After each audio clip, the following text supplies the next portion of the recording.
increíblemente feliz que ustedes estén interesados en aprender un poco más de pediatría.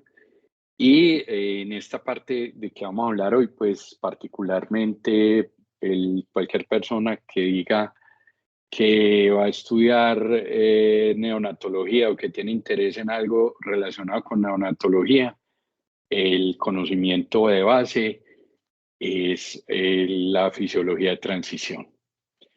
Vamos, entonces les voy aquí a compartir una cosita. Pronto me cuentan si están viendo bien la pantalla. Sí, doctor, estamos viendo. Bueno, entonces hoy vamos a hacer una apuesta no religiosa de si soy capaz de convencerlos de que los milagros existen y que todos los días presenciamos un milagro. Es difícil por el lado de realmente nosotros,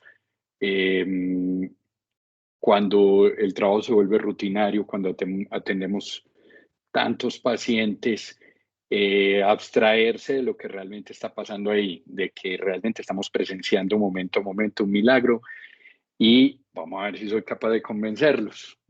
Este milagro se llama fisiología de transición, y de los que pasaron por mi área y estuvieron conmigo, de pronto revisamos este tema en forma muy corta. Hoy voy a hacer un poco más extenso.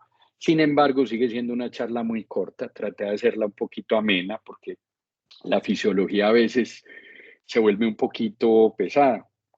Esta historia comienza desde atrás. No hay una historia neonatal que no requiera, que no necesite, que comience desde la preconcepción, la concepción y todo lo que va sucediendo a través de la gestación. Nosotros hemos aprendido con el tiempo que es lo que ocurre en el momento de la formación del feto y posteriormente en el nacimiento, lo que modula muchas de las cosas que van a ser para nosotros a futuro importantes. Vamos a empezar entonces de atrás, y de atrás es de atrás del todo. El feto respira. Sí, el feto respira. Esta es una imagen ecográfica de un feto con movimientos respiratorios. Entonces, la respuesta correcta es: el feto no respira, pero el feto tiene movimientos respiratorios. ¿Para qué estos movimientos respiratorios ocurren en lo que en un adulto sería lo que llamamos sueño REM? Y son mucho más comunes ahí, se hacen más rápidos. ¿Qué puede estar pasando para que un ejercicio de estos para el feto, que no tiene realmente como un objetivo fisiológico, porque realmente no va a haber un intercambio de gases ahí? Entonces, ¿por qué lo hacen? Probablemente sea una especie de entreno, o probablemente sea una forma en que el feto se está preparando y está probando y como ajustando todas las bases para lo que se le viene encima después. Recordemos que la mamá es digamos que un circuito. Si encerramos la parte vascular, es un circuito de alta resistencia, ¿cierto? La mamá es un circuito de alta resistencia. La presión arterial materna es notoriamente superior a la presión arterial del feto. Entonces, realmente lo que hay es que la circulación de alta resistencia va a pasar por un circuito de muy baja resistencia, que es la placenta, a otro circuito de baja resistencia, que es la circulación fetal. Entonces, digamos que la sangre pasa de mamá a placenta y placenta a bebé por una diferencia de resistencias, ¿ok? Cada vez a una resistencia menor, y ustedes saben que eso puede pasar normalmente con los fluidos, ¿cierto? Del sitio de mayor resistencia pasan al de menor resistencia. Cuando ingresan a la placenta, van a venir por el cordón umbilical. No sé si están viendo el señalador. Vamos por el cordón umbilical, vamos a caer al ducto venoso, ahí viene la sangre oxigenada, ¿cierto? Y vamos a caer a la aurícula derecha. En la aurícula derecha va a ocurrir el primer intercambio, ¿cierto? Aquí viene toda la gran presión de sangre viene por aquí. Entonces va a empujar el foramen oval, que es este orificio que tenemos aquí, va a empujar el foramen oval y por aquí va a venir el primer cortocircuito. No es realmente el cortocircuito más grande, entonces va a pasar sangre oxigenada estamos hablando del feto, ¿cierto? Va a pasar sangre oxigenada al circuito izquierdo y de aquí va a ir al gasto cardíaco del ventrículo izquierdo y a la circulación sistémica. Pero gran parte de la circulación va a seguir al ventrículo derecho. En el ventrículo derecho va a salir a las pulmonares y aquí podemos ver el sitio donde está el ductus arterioso. La gran presión que tienen las arterias pulmonares va a hacer que solo el 8% de ese gasto que venía por este ventrículo izquierdo va a pasar a las pulmonares. Solo el 8% va a pasar a través de las pulmonares hacia los pulmones.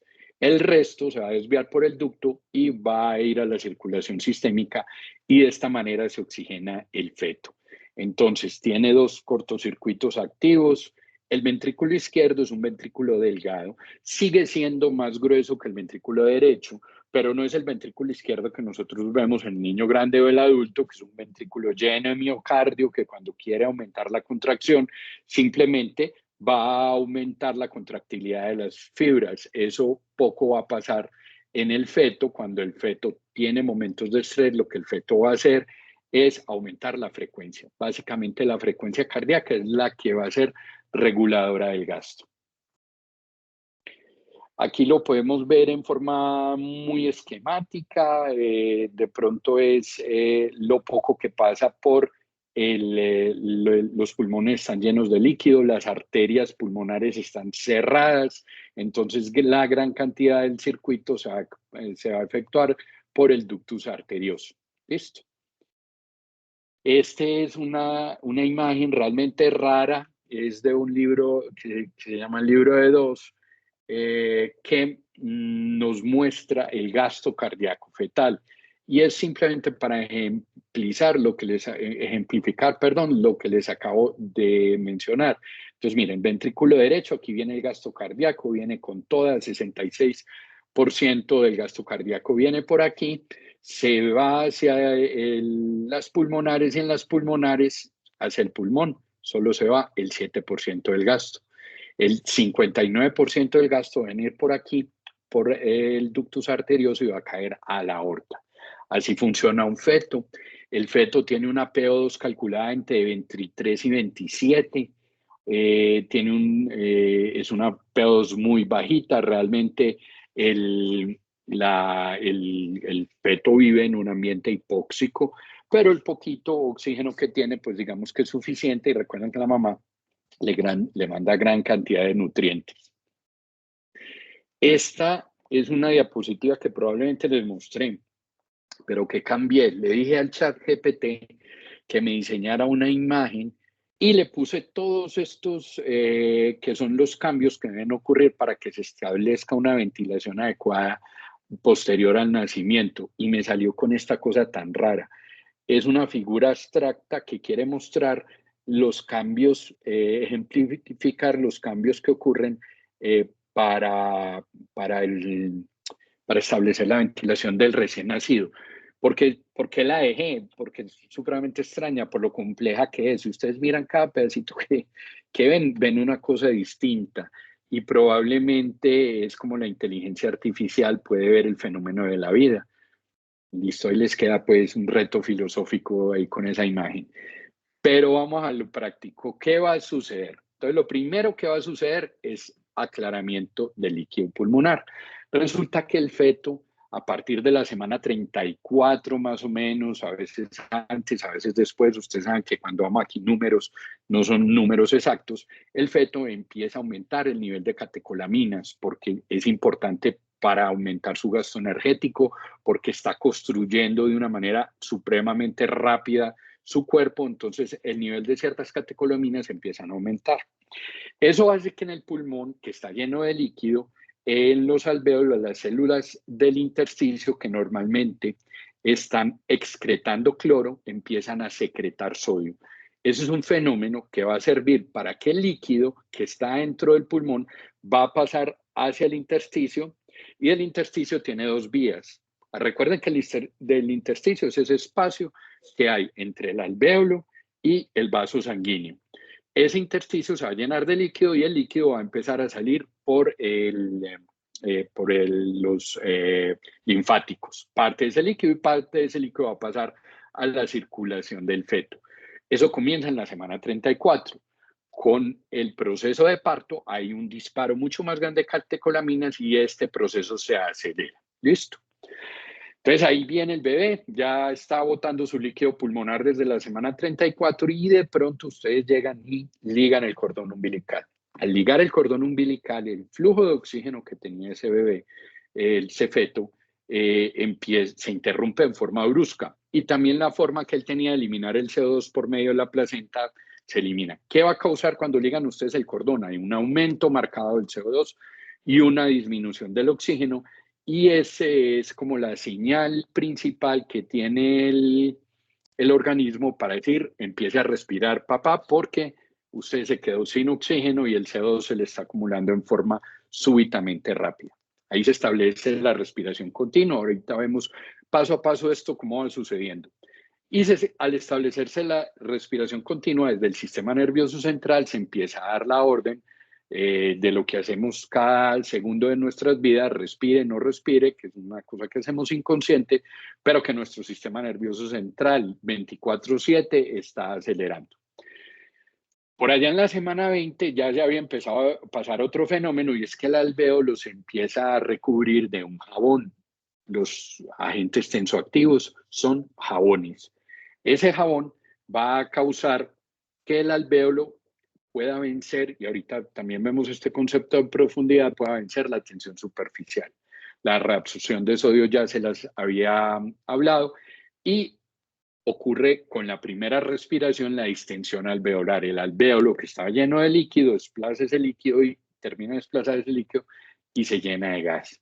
Con esa primera respiración cae en forma súbita la resistencia vascular pulmonar y aumenta el flujo sanguíneo que va a los pulmones y con el tiempo se empieza a cerrar el foramen oval y el ductus arterioso. Cada uno de estos pasos lo vamos a mirar un poquito más despacio, con más profundidad. El control de la respiración del recién nacido, aunque esta diapositiva realmente tiene un error, no es el control de la respiración del recién nacido, es el control de la respiración del ser humano. ¿Cómo respiramos? A veces con los que tuve alguna experiencia en la práctica, yo llego y les digo, Tun, explícame cómo respiramos. Y ustedes se quedan como pasmados cuando les preguntan eso, porque a pesar de que es algo que vieron muchas veces, cuando yo tengo un problema con la fisiología, uno es que me encanta y el segundo problema es que cuando la aprendí, como no podía hacer ese cruce entre lo que estaba viendo, porque yo no había visto pacientes, y lo que estaba sucediendo en el salón de clase con la clase, entonces me costaba mucho aprender la fisiología y la tenía que estudiar varias veces. Esto es fisiología pura. Entonces recuerden que nosotros tenemos unos receptores que en el ser humano están en la parte ventral del tallo y el bulbo. A esa zona de receptores le vamos a llamar el área Bötzinger o pre-Bötzinger. El área Bötzinger o pre-Bötzinger realmente es un área donde estos receptores tienen una especialización. En las células de estos áreas hay unos receptores con especialización. ¿En qué se especializan? Son células que liberan potenciales de acción cuando hay un cambio en el ambiente y ellas se especializan en ciertos cambios. Entonces, las que tenemos en el sistema nervioso central básicamente responden al pH y al CO2. Entonces, cuando el CO2 empieza a aumentar, rápidamente hay un aumento del pH y eso dispara una respiración de respuesta en el bebé, que es que los músculos respiratorios se activan. Recuerden que básicamente los receptores centrales se dedican mucho, es como a la parte de pH y CO2, pero también tenemos unos periféricos. Recuerden que tenemos en aorta y carótida, pero esos están más dedicados a los cambios de oxígeno, pero también van a interactuar con el sistema nervioso central y directamente con los músculos respiratorios. Entonces, En forma general, vamos a resumir, empieza a aumentar el CO2, secundario a eso aumenta el pH, estas células disparan potenciales de acción, todo eso va por el vago, y la respuesta va a ser la activación de la respiración. Y de ahí en adelante vamos a seguir funcionando de la misma manera todo el tiempo.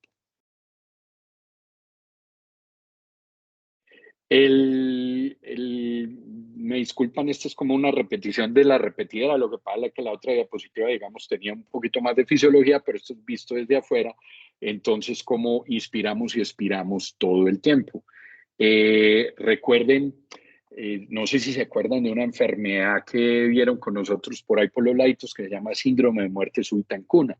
El síndrome de muerte súbita en cuna, básicamente lo que aparentemente pasa con estos bebés es que esos receptores centrales de pH son menos sensibles porque cuando aumenta el pH en el bebé más grande, debe venir un reflejo que se llama el reflejo de suspiro. El bebé hace una respiración profunda y vuelve y arranca una respiración más rápida. Eso generalmente ocurre en el sueño.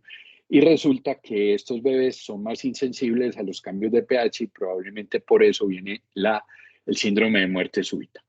Entonces, un recorderis aquí sencillito, está el feto lleno de líquido, el alvéolo, se empieza a formar el surfactante, tiene unos vasos capilares que son delgados, donde no está llegando una sangre totalmente oxigenada, es una sangre mezclada, listo, pero es poco lo que llega simplemente para permitir el crecimiento de estos pulmones. El gasto cardíaco es a través del ductus, y el ductus va a tener va a llevar al ventrículo izquierdo y el ductus van a llevar el gasto cardíaco que va a ir a los órganos y cuando nace el bebé hay una vasodilatación pulmonar, hay la presencia de surfactante, se llenan estos alvéolos de aire y básicamente el gasto va a depender de lo que haga el ventrículo izquierdo. Este sí es fisiología, que vamos a hablar de dos conceptos y es cómo este alvéolo se abre y se mantiene abierto. Entonces vamos a mirar el primer concepto que es la tensión superficial. No sé si algunos de ustedes recuerdan el ejemplo de la bomba del cumpleaños, que entonces ustedes llegan donde una amiga que el hijo está cumpliendo años y ella les dice, vení, ayúdame con las bombas, que voy a inflar 350 bombas que le va a hacer el escudo del Nacional. No, mentiras, no quiero herir susceptibilidades, el escudo del Medellín ahora que está un poquito mejor. Y usted empieza a inflar hacia la 10ª bomba, usted está que muere, porque usted está venciendo la tensión superficial de esa bomba, que es la fuerza de esas moléculas en mantenerse una contra otra. Si usted le dijera a su amiga, listo, hagamos lo siguiente, usted me la infla hasta la mitad y yo inflo el resto, le aseguro que usted infla las 300 bombas. ¿Por qué? Porque ella ya venció la tensión superficial y usted está haciendo lo contrario. ¿Cómo vencemos la tensión superficial? De dos maneras. Entonces, ¿por qué viene la imagen? La imagen es una gota de agua. ¿Por qué la gota de agua se mantiene redonda a pesar del contacto contra una superficie? Porque la tensión superficial es tan fuerte en el agua que las moléculas se mantienen unidas, no se disgregan. Listo, entonces entendiendo el concepto de tensión superficial, pasamos al concepto de aire, de que el aire entre a los alvéolos. Y aquí tenemos la ley de Laplace-John. Ustedes saben que me encantan los nombrecitos, darle el honor al que lo descubrió y al que escribió todo esto. Pero básicamente vamos a poner las cosas sencillas. Yo tengo dos alvéolos, uno chiquitito y uno grande. Este alvéolo grande está lleno de aire. Uno tendería a pensar que este alvéolo tiene mayor presión interna. Perdón, y resulta que no. Este alvéolo pequeñito, por la ley de Laplace-John, tiene mayor presión interna. La resistencia a la entrada de aire es mayor acá. Y la ley dice que la presión interna es inversamente proporcional al radio. En español, vuelvo y se lo repito, este alvéolo tiene mayor presión interna, entonces va a tener la tendencia al colapso. ¿Qué tengo que hacer yo? Aumentar el gas. Cuando aumento el gas, y para eso sirve el surfactante, y para eso sirve establecer una capacidad residual funcional, va a hacer que los alvéolos se distiendan y se mantienen abiertos. Normalmente el ser humano cuando respira, sus pulmones no hacen esto. Realmente sus pulmones hacen esto. Esto. Bueno. También una diapositiva mérito al surfactante, se empieza a fabricar por allá por el neumocito tipo 2 en la semana 20 y se termina de fabricar por allá en la semana 34, evita el colapso alveolar. Ahora se los dije, básicamente los alvéolos, los surfactantes, perdón, son jabones que tienen un extremo hidrofílico y un extremo lipofílico. De esa manera, él se puede adherir a la pared y sin embargo no colapsarse o buscarse entre el mismo. El surfactante pulmonar, esto es una gráfica de ventilación mecánica, probablemente no muy fácil de entender, pero miren que sí, aquí hay volumen y aquí hay presión. Cuando hay surfactante, para mí, que entre el aire requiere, entra mucho más volumen con menos presión. Cuando no hay surfactante, entonces me cuesta mucha presión que entre muy poco aire. Ok, esos pulmón tienen una gran dificultad para abrirse, para inflarse y para mantenerse abierto. En la parte de adaptación respiratoria, miren abajo, no son bebés, pues tranquilícense, no les hicimos radiografía. Si esto no es una radiografía normal, si es un método distinto, se llama una scintigrafía. Preocúpense los que son animalistas, porque realmente son conejitos recién nacidos.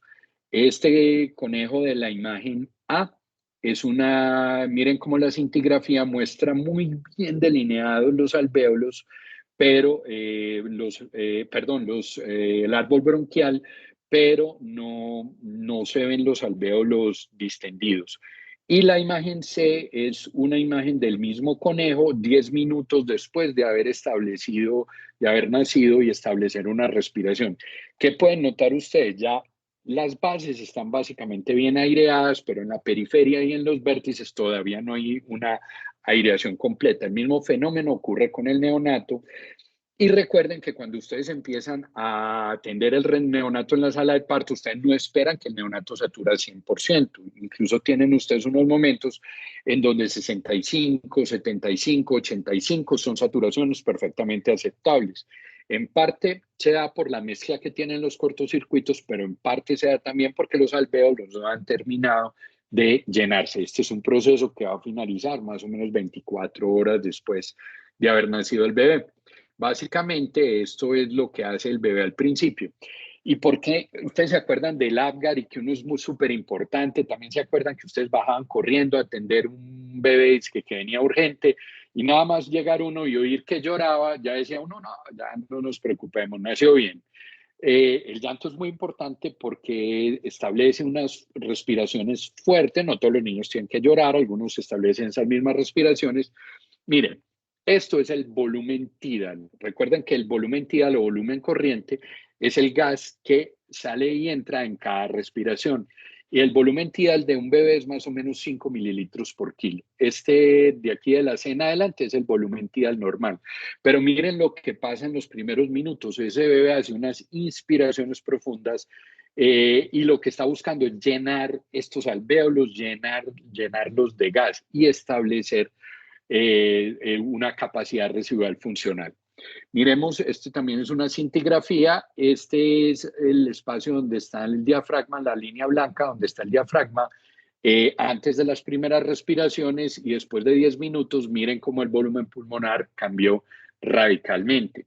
La de abajo también es muy bonita porque es antes de que empiece la aireación, miren cómo se ven las pulmonares. ¿Cómo se ven? Prácticamente ni se ven. Las pulmonares de estos conejitos se ven prácticamente cerradas.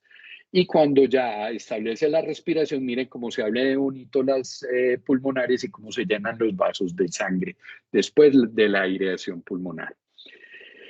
Esto es lo mismo, pero con un dibujito que es puro a mano. Ojalá yo tuviera esta capacidad de dibujar así. A mí me parece súper bonito, excepto el emoji que no sé para qué es. Aquí viene entonces, vuelvo y repito, la sangre oxigenada, ductus venoso, aurícula derecha, aurícula izquierda, ductus arterioso, circulación sistémica. ¿Qué es, pues, cuáles son los cambios adaptativos que ocurren en el recién nacido? Esta vena umbilical se ocluye y el ductus venoso se ocluye, eso va a durar varios días. Nosotros podemos ver el ductus venoso abierto varios días. El foramen oval va a cerrarse en transcurso de semanas o meses. El ductus arterioso más o menos entre 72 y 96 horas y las umbilicales. Esto es lo mismo, pero ya con un dibujito más esquemático. Ahora hablemos de la resistencia pulmonar. La resistencia pulmonar, la resistencia de los vasos pulmonares en el feto es brutal. Listo, estamos hablando de 60 a 75 milímetros de mercurio. Recuerden que ustedes, adultos, jóvenes, sanos, la mayoría de deportistas pueden tener una presión pulmonar entre 18, 20. Pronto yo ya gordito, cincuentón, voy a tener una presión pulmonar por allá 22, 23. Entonces, miren, el feto tiene una presión pulmonar entre 60 y 75 milímetros de mercurio, brutalmente alta. Miren, aquí está. Y cuando nace, y hay la aireación en la diapositiva que les mostré anteriormente, y el flujo pulmonar va directamente, se abre y caen las resistencias pulmonares, hay una caída. Hay una caída, pero no es una caída total. Hay una caída parcial, más o menos la presión pulmonar de un recién nacido es 40, recuerden la de ustedes es 20, o sea, un recién nacido tiene el doble de la presión pulmonar normal. Esto trae varios efectos. El primer efecto es que el flujo de las pulmonares sigue siendo alto y el flujo sigue siendo de izquierda a derecha. Les voy a explicar este concepto. Me disculpan, yo me devuelvo un poquitín porque no sé si lo tengo más adelante. Listo. Entonces, la presión de los pulmonares está el feto, pero recuerden que la presión pulmonar sigue siendo alta, sigue siendo de 40. La presión se transmite en forma retrógrada, o sea, de las pulmonares se transmite al ventrículo derecho y la aurícula derecha. Entonces, el flujo sanguíneo va a seguir ocurriendo a través del foramen oval mientras la presión pulmonar sea tan alta. Y lo mismo va a ocurrir con el ductus los primeros días. Listo. Ahora, después de que cae, ¿cuánto se va a demorar en llegar a esas pulmonares de esa presión de 35-40 a una presión pulmonar decente de 18-20? Más o menos de 4 a 6 semanas. Este estudio que ven ustedes aquí abajo es muy bonito porque está hecho en Bogotá. ¿Cuál era el supuesto? El supuesto era que un recién nacido a esa altura, que es una altura impresionantemente alta, o sea, nosotros vimos en los Andes, también en Medellín vimos en los Andes, entonces uno se da cuenta realmente que vive en un sitio muy alto. La caída en la presión pulmonar iba a ocurrir en forma mucho más lenta. Efectivamente, fueron capaces de comprobar que eso es así. ¿A qué va el cuento? Que probablemente un recién nacido en Bogotá satura un poquito menos de lo que satura un recién nacido en Medellín y menos de lo que satura un recién nacido en Cartagena. Pero entonces recuerden este tema de la presión pulmonar, la presión pulmonar cae, pero no cae todavía a niveles normales. Volvemos y repasamos el tema del feto. Entonces, el feto va a venir la sangre oxigenada, ventrículo, vamos a ver si soy capaz de perseguirla. Viene por el aurícula derecha, ventrículo derecho, viene por las pulmonares y sale por el ductus. Vamos al momento de nacer, los pulmones se expanden y se cierran los cortocircuitos con el tiempo y se cierra el ductus y ya las pulmonares empiezan a oxigenarse de manera distinta. Y muchas horas después ya se colapsa, el foramen no se cierra, pero sí se colapsa y se cierra el ductus y ya la circulación es la que conocemos en el adulto. En esta primera respiración, ¿qué hace, además de los cambios en la oxigenación, en el pH del CO2, qué otros factores van a intervenir en esa primera respiración. Entonces hay otros factores. Uno, al aumentarse el flujo hacia las pulmonares, aumenta también el flujo a la aurícula izquierda y al ventrículo izquierdo. Entonces el gasto cardíaco, que era muy derecho, empieza a irse más hacia el lado izquierdo. Eso es un cambio importante. Dos, el bebé vivía cómodamente a 37 grados centígrados. Ese man no se preocupaba por nada, él no tenía que preocupar por producir temperatura y de pronto cae a cómodos, si es una sala de partos de las de nosotros, a cómodos 14 grados centígrados, o si fuera pues lo que debería suceder normalmente, 22, 23 grados, pues es un cambio brutal de temperatura. Los receptores en piel también hacen el sistema nervioso central un estímulo para la respiración. Y estímulos sensitivos, al niño lo agarramos, lo cogemos, lo manipulamos y ese estímulo también es importante para la respiración. No se olviden la importancia de establecer una adecuada capacidad residual funcional. Y un recordé, ¿se acuerdan en trastornos respiratorios del recién nacido que decíamos que el tratamiento de elección era el CPAP? ¿Qué es lo que hace el CPAP? Es aire que está entrando en contra de la expiración para que no se escape el gas y quede en los pulmones y se establezca una adecuada capacidad residual funcional. Por eso los dispositivos de vía aérea que usamos en neonatos siempre tienen capacidad de brindar presión al final de la expiración y es para poder, la capacidad residual es súper importante. Aquí ahora me voy a meter en otro cuento completamente distinto. Nos vamos a devolver en la historia millones de años. Recordemos que somos homínidos, vivíamos en los árboles y caminábamos en cuatro patas. Paríamos en los árboles. Listo. Y de pronto empezamos a ser más grandes, más gorditos y empezamos a bajarnos de los árboles y a parir abajo. Aquí vemos un homínido ancestro nuestro, como podemos imaginarnos, que es un parto debido a lo que conocemos en los mamíferos más cercanos a nosotros, que son los simios, como es un parto de una monita. Ya, ahora van a ver esto cómo conecta. Por ahora, síganme el cuento. Entonces, la monita se aleja de la manada, correcto. La gran mayoría de mamíferos se alejan de la manada al momento de parir. Listo, se aleja de la manada, ella solita recibe al bebé. Los bebés de este tipo de los simios vienen mirando hacia arriba, mirando a la monita, y ella se lo trae hacia el pecho. Lo deja un rato ahí, el mismo monito se conecta a la mamá, él se agarra a la mamá, y ahí sacar un rato y al ratico la mamá se come el cordón umbilical y la placenta cuando sale. Listo. Pero hubo un problema. Y es un problema que a la vez era una ventaja. Listo, ahí esta es una reconstrucción de inteligencia artificial de lo que pensamos que fue nuestro mínimo más antiguo.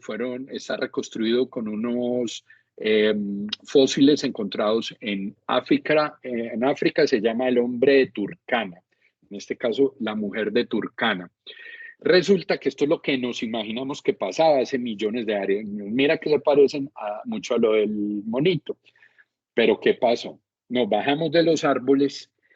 Nosotros en ese tiempo éramos presas, ¿ok? No éramos cazadores, éramos presas. Al bajarnos de los árboles, fuimos presas fáciles, literalmente. Entonces se empezó a ver la necesidad de caminar erguido. Cuando se camina erguido en dos patas, tenés una visión de lejos mucho mejor y sos capaz de visualizar el que viene a cazarte desde mucho más lejos.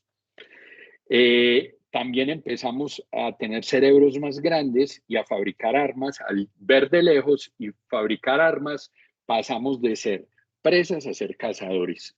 Al ser cazadores, nosotros tuvimos la capacidad de comer carne. Al comer carne, nuestros cerebros empezaron a aumentar de tamaño de una manera brutal.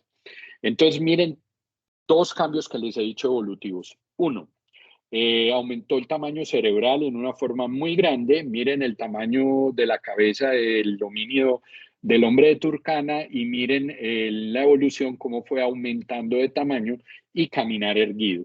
Pero ahí vino otro problema y resulta que es que la pelvis femenina cambió. La reconstrucción, esto se ha podido hacer con inteligencia artificial a través de todos los fósiles recuperados y ven cómo va cambiando la forma de la pelvis. ¿Por qué? Porque pasamos de caminar en cuatro patas a caminar erguidos para acabar de ajustar el, el, el homínido que venía fácilmente y que bajaba fácilmente porque su cabecita era pequeña, ya pasa supremamente ajustado a la pelvis.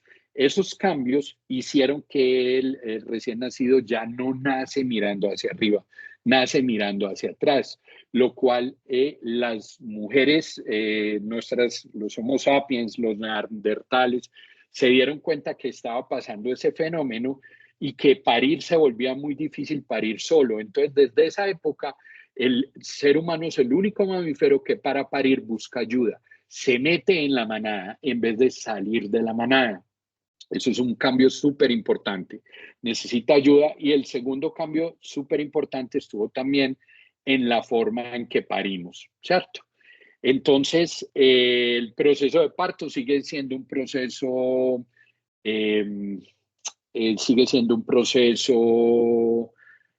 duro, difícil, siempre lo fue. Esa primera monita que se veía tan cómoda no era un proceso fácil.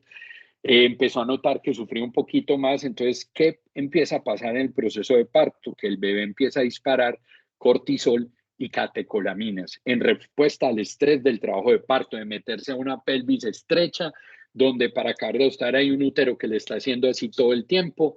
Es un proceso donde se disparan las catecolaminas. ¿Y qué debería suceder después? Lo mismo que sucedía hace millones de años, y es que el bebé llegara al pecho de la mamá. Al liberarse cortisol, nosotros aquí en este momento lo que hacemos en el contacto piel a piel es que se liberan las hormonas contrarreguladoras.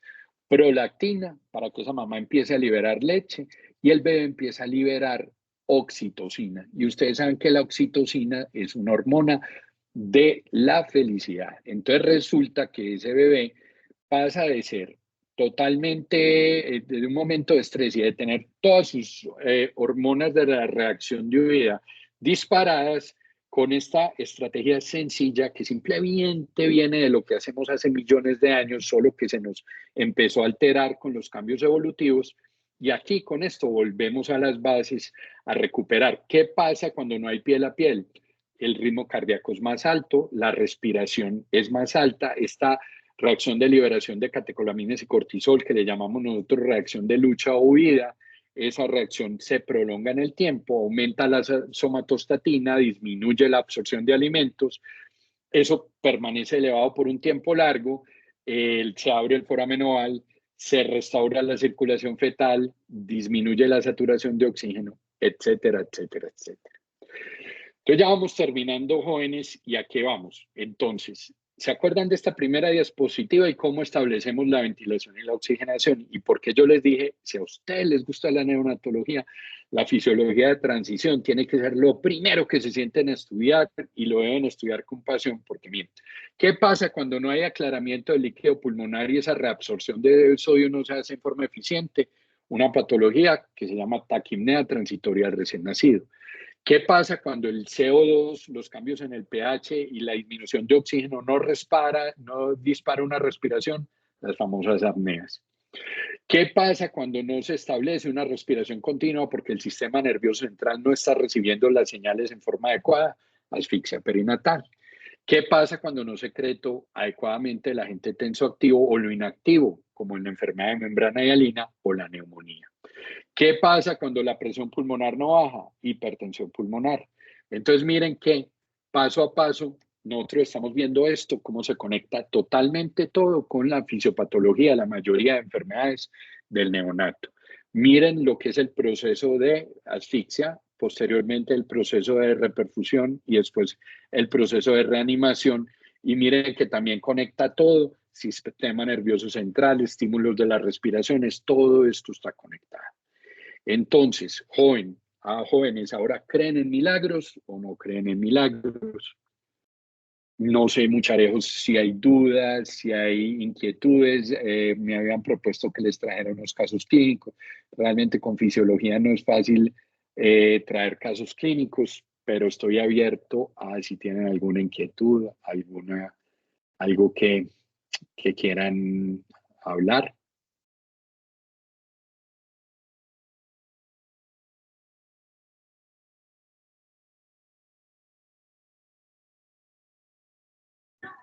No, profe, todo súper claro. Sí, al parecer estuvo como súper claro, realmente estuvo una charla muy interesante, doctor. Muchas gracias por acompañarnos y por darnos esa charla. No sé, muchachos, ¿alguno tiene algo que decir, alguna pregunta?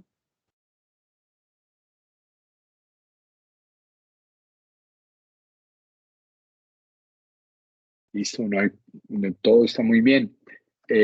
Doctora, nos vemos en la próxima conferencia que es por allá en marzo. Listo, doctor. Eh, un súper abrazo y un saludo a todos. Hasta luego. Hasta luego. Muchas gracias, feliz. Gracias, Dios. Hasta luego. Gracias.